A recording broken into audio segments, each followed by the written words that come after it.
Hey traders, this is Blake Morrow with Trader Summit, and I have with me Bill Baruch from Blue Line Futures. Good to see you, Bill. Good to see you. Thanks for having me on today. Yeah, you're actually unshaven, and I think that happened because the market has been so volatile the last 48 hours. You haven't been able to shave. Am I correct? Yeah, it keeps you busy. That and three kids at home, and just kind of juggling one thing to the next. So I typically, it's the last thing I really want to think about. Well, usually for me, if I miss shaving, it's usually because the markets are so volatile. And then the good news is with me being almost 50 and half Chinese, even if I shave or don't shave, no one can tell anyway. But anyway, hey, I just want to say, the last 24 hours, because of what happened with the FOMC, the moves in the market, we've seen a lot of just crazy moves. We've seen yields scream to highs. We've seen stocks give up all their gains from yesterday. We've seen the dollar carting people out, myself included. You've seen some big moves in precious metals and even cryptos. What do you make of the last, let's just say 24 hours, 36 hours of price action, especially following the Fed? And what are your thoughts? Well, as we know, markets like to bring the most pain to the most number of people. And, I think it even is a little bit of a reflection of that on, it's been very orderly sell off in equities to some degree. There was some panic on Monday. We came pretty close to that 40-30 area, which was a gap from April of April of last year where we broke out. And, we knew a lot of people were going to be looking at that. So we were expecting a bounce, but it certainly made it difficult for anybody that was trying to hold on to longs there. But even just looking at a micro sense, yesterday before the Fed meeting, the equity market, the S&P went down and took out the previous day's lows and took out the session highs and then proceeded to have an extended volatility. So, looking at what we're seeing here today, the S&P ran up, couldn't get above 4303, and now we're back below yesterday's low. And that just sort of echoes everything that you're seeing, where you mentioned that the dollar rolled over yesterday, and now it's ripping higher. So there's a lot of movement across markets right now that it's just making it very difficult on anybody to really stick to what their theme is and the positions that they want to hold and continuing to audible. Did the Fed chairman? I mean, look, we raised rates half a basis point, and it looks like we're going to do it again, here in the next meeting. So, did the Fed chairman sound dovish to you? I mean, did you fall for it? Like you saw stocks ripping yesterday. Did you fall for it there? We've been long in the equity market. So as just recently, as in previous conversations, I think we've touched on it where I've been very negative. This year, been very negative, hedged in wealth portfoliows and really trading the S&P and equity markets from the short side. And it's been really well for us. And when last Monday went down to 4,200, I started changing my narrative. Okay, there is a measured downside at this point. And that measured downside is if you can be patient and you build your positions between here and 40-30, I think we're going to have a nice run from here. And, so everything really fell in line with what we expected upon that happening. And on Monday's reversal, we also had a relative strength thrust and the Qs against the consumer staples. And if you go back to the previous Monday, when we rallied, 100 points off the low, and Thursday we rallied something like 100 points off the low, that relative strength thrust did not happen, but it happened on this Monday, and it was very similar to February 24th and March 8th. March 8th ended up obviously chopping down to March 15th a bit. So maybe what we're seeing today is a bit of a choppiness to build out to March 15th. But I think it's important to note that, where the consumer staples took a hit, potentially you're seeing, some cash being raised that's going into, buy tech. Now, obviously, China's and lockdowns and other issues that are going on in the US dollar can weigh on consumer staples. So there are other things taking place, but the pattern is extremely similar to the extraordinary bottom that we saw put in place on March and had a extraordinary rally. So those are all things that we were looking at coming into yesterday and had positioned for the move higher. And yeah, it just really stalled pretty quickly. We sort of put a little bit of a victory lap out on my morning note today, but did note the fact that if we went below in the stock market in the S&P, and if we had gone back and taken out about 42.30, then all bets are off again. So we're back into this choppy range, and I'm upbeat because have been hedged extremely well this year, and we've been able to make money on the future side as well. So It's been a good year so far, and we're just trying to stay patient amid this volatility that doesn't want to keep you patient. So my takeaway from what you're saying here is that the market's in the process of trying to develop some sort of tradable bottom, and you still think we're in a range. Do you think the 200-day moving average in the S&P 500, which I'll look specifically, I know it's above 4,400, maybe closer to 45, 4,600, but you look at the S&P, and I'm just going to view it really quick. 200-day moving average comes in right around 44.99, I think is what it comes in today. So do you think that we can still make a move back up to the 200-day moving average at least? I think we'll see that this year. It's going to be from the Fed, kind of, I might have talked around your previous question, but I do think that they were somewhat less hawkish than expected, but I think risk assets had to anticipate for a more hawkish Fed, and that's where sort of the offsides move had come. Now, I do anticipate them to sort of stay in line with what Fed Chair Powell had said, being a 50 basis point hike yesterday. I think right now you're seeing the rate market say potentially a 75 basis point hike again in June. That could erode. I mean, the rate market has been a little bit odd the day or two after the Fed meeting, so maybe that could settle in. But my anticipation in kind of tying that into retesting the 200-day moving average is the fact that I think everybody's really, really hawked up on inflation right now. And when you start seeing the magazine covers printed, it usually is a theme that's towards the end. Now, I'm looking at the core CPI for March was 6.6%, I believe, and that was contained within expectations. The base comparison for 2021 for those numbers was 1.4%, and that was an average of quarter one 2021. Now, if you look at June through August, we have average core CPI at 4.3%. So, I mean, effectively, what are we at? Like, that means effectively like a 3.7 if we have no inflation from here. Asset prices have come in pretty well since March. Stock market has. Look at copper down 10%, wheat down 10%. So there are things, obviously housing, I think, is cooling. There's going to be some question marks about the supply chain bottlenecks, but the Fed, and like Powell said yesterday, they can't control these supply chain bottlenecks. So there's going to be inflation tailwinds that do keep it up, but I think it's going to be much calmer than most people expect here by August. And that's where I'm really upbeat and thinking that this is a time to accumulate positions in the equity market and know your downside, manage your risk, but can you measure your downside is the big question. Because if this plays out, I think you could see the reaction from the Fed yesterday and as well in March. I think we could be making a run back above 4,500 and towards potentially record highs in August through October if this plays out the way I would expect. Sounds good. And I know I wanted to really talk a little bit about precious metals here in a second, and because gold, you and I have talked about gold and silver quite a bit in the last couple of times that we've talked.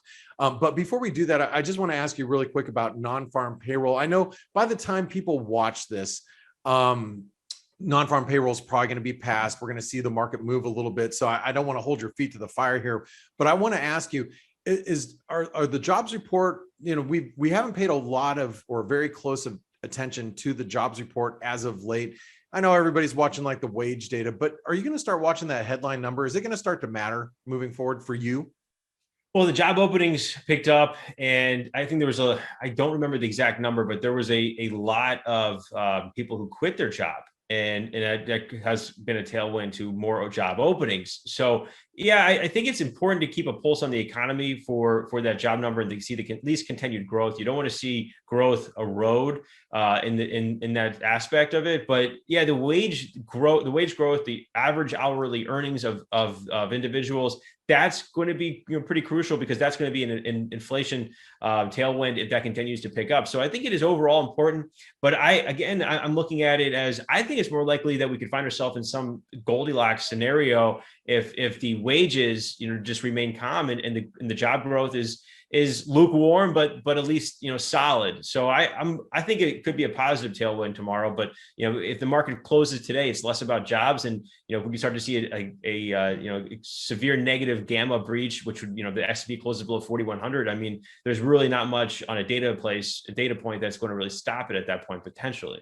That makes a lot of sense. Okay, well, we'll pay attention to that tomorrow. Like I said, everybody that's watching this right now is watching post non-farm payroll anyway, just as a warning.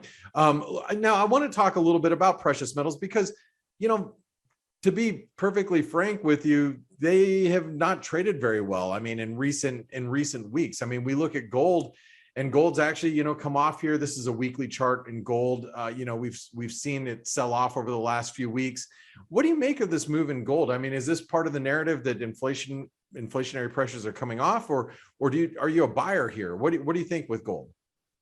I look at gold through two lenses, and I look at it as having it as an investment, and I look at it as a trading vehicle. Having it as an investment, I mean, I hear a lot of people these days saying, gold is the gold bugs have not gotten what they wanted, and gold bugs have left it empty-handed. Whatever the narrative on that is, I think that's wrong.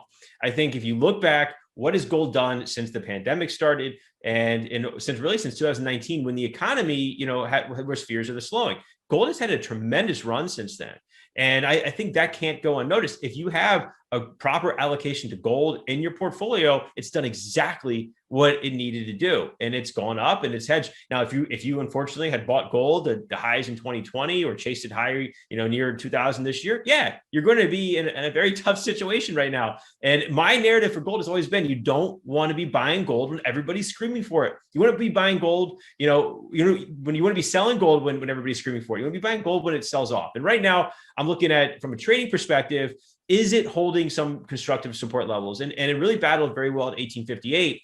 And I want to see it remain constructive, because the longer term, the decade trend that I think you're showing right now is building this beautiful sort of cup and handle formation, and it's rounded out bottom. It's a nice big smile, and now the handle is being formed. And I think if it can remain constructive, there's tremendous upside from here, because at some point, the old saying goes, and that's something I've been talking about, is the US dollar likes to top at the onset or early stages of a hiking cycle. And it's been a tailwind to gold, and rates top at the onset or early stages of a hiking cycle, because really the expectations get really front loaded. Now, we've seen gyrations recently, obviously, with the dollar storming back today, or rates storming back today. The Treasury is just a bloodbath in the Treasury market. And that really just ties more into what's going on in the peers of the US dollar. I mean, the British pound is taking a hit. It was that meeting by the Bank of England was just as messy as it gets.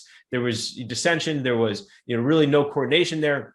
And they raised 25 basis points, but their really economic expectations have eroded. So I think that's been difficult. And the EU, I mean, they haven't really had much coordination as either. So the dollar is trading against some very, very unsavory peers right now. And that's the problem. So I think as these expectations continue to change, inflation's been a tailwind, the inflation tailwinds have also been a tailwind to the US dollar, because the expectations for the Fed's hiking have had to continue to change a bit. But I think we're in, kind of going back to our conversation earlier on here, was the Fed is sort of, in that peak hawkishness stage. It's just a matter of between now and June, what the peers sort of do from there. So I'm very upbeat on if gold can hold ground here, and I'm very, I think that it's going to have a good second half of the year. It might just need to wait till that June contract expires. And, I can get into the weeds here right now, but when these contracts expire, it does create some positioning, capitulation, if you will, especially when open interest in gold is much lower than it was 5 years ago. So that's something I'm happy to discuss more, but I think that, we're going to see gold have a pretty solid second half of the year. All right. Well, I like the setup that you're pointing out here. Tell us a little bit about silver. I mean, because silver, has not performed as well as gold, obviously, in the long term. We're looking at a long-term chart. Silver's, nowhere near the 50 peak that we saw back in 2010. So what do you make of silver at this point? Yeah, silver's really disappointed, and I'm happy to see it hold above $20. And it's been a really great trading vehicle, and despite it disappointing. And, if you're trading silver, you want to keep a close eye on the 50-day moving average. When it's above the 50-day, it stays above it for a while. And right now we're below it, and it stays below it. So it's been a really good 50-day moving average has been a pretty good benchmark. But holding the levels that it has, 21.5 is the 50% retracement from the pandemic low to that big run to $30 in February of last year. So the Brexit is also at that about 21.25. So that Brexit low was a pretty big, Brexit high was a pretty big high for me to remember. And holding out above there, holding good construction at this 21.5 and out above that is pretty good. But we start closing below $21 in silver, I'd be pretty, I'd be stepping stepping aside from it, and it probably is going to go lower. I might be looking to go short at that point. I can't say that at this point. But the other thing with the currencies is the Chinese yuan, and the Chinese yuan has had, has been hit tremendously. The U.S. dollar has run against the Chinese yuan the most since really 2015, and that was. If the yuan is not doing good things, then China can buy less with their currency, and that's as simple as it gets. And their ability to buy commodities right now is theoretically smaller, but I think China is going to be a big buyer of commodities here in the months to come when they come out of this pandemic. And they're looking at this advantageously and the opportunity to buy commodities if they can weaken them by having these lockdowns. All right, well, that's it. That's a lot to chew on. And I want to thank you for your views, especially, taking us over to the yuan, because, as a managed currency, we've seen it really weaken over the last couple of weeks. And I think people are looking at it like, is this China a way of managing the float a little bit to take some pressure off and move some of those pressures into different parts of the world by weakening their currency? So it's going to be an interesting story as it does develop. But Bill, I love your ideas. I love the way you think. You think like a trader, even though you own a brokerage firm. You deal with a lot of futures clients. Tell us a little bit about Blue Line Futures and what you guys do over there. Yeah, Blue Line Futures is we're a futures and commodities brokerage firm, and we put out tremendous actionable research every single day. Whether it's my report, the on the S&P, Nasdaq, crude oil, gold, and silver, or my partners, Oliver Slope writes extensively on the agriculture commodities, and our chief market strategist, Philip Strebel, writes on a broad number of ranges from gold to FX and soft markets. So we put out great actionable research for our clients. You can find us at bluelinefutures.com. We actually just launched a new website and has a tremendous amount of educational material on there on, whether you're new to futures or looking to sharpen your tools and learn, option strategies. So if you want to check it out at bluelinefutures.com, you can sign up for our research and you can check out the educational materials there. We also, not just the futures, but I also am an investment advisor, and I manage wealth portfolios for clients and really helping them get something that's, a lot of people out there, these high growth multiple names. And it's the way we build our portfolios is we take that macro background that I have and be able to establish it and sort of more of an all-weather portfolio. And this is definitely the time that where you want to be in a more all-weather build if you're managing your wealth. For sure. All right. Well, Bill, I always appreciate you. And guys and gals, if you're watching Bill on YouTube, make sure you give him a thumbs up and subscribe to the channel down below so you don't miss any of our content when we interview Bill and Oliver as well. But I want to say that we are a proud source over at Trader Summit for putting out Bill at Blue Line Futures, his content every day. So make sure you're visiting our website as well. Bill, thank you so much for spending your time with us traders, and we'll catch up very near future. Always awesome to visit with you. Thanks for having me. All right, have a great one.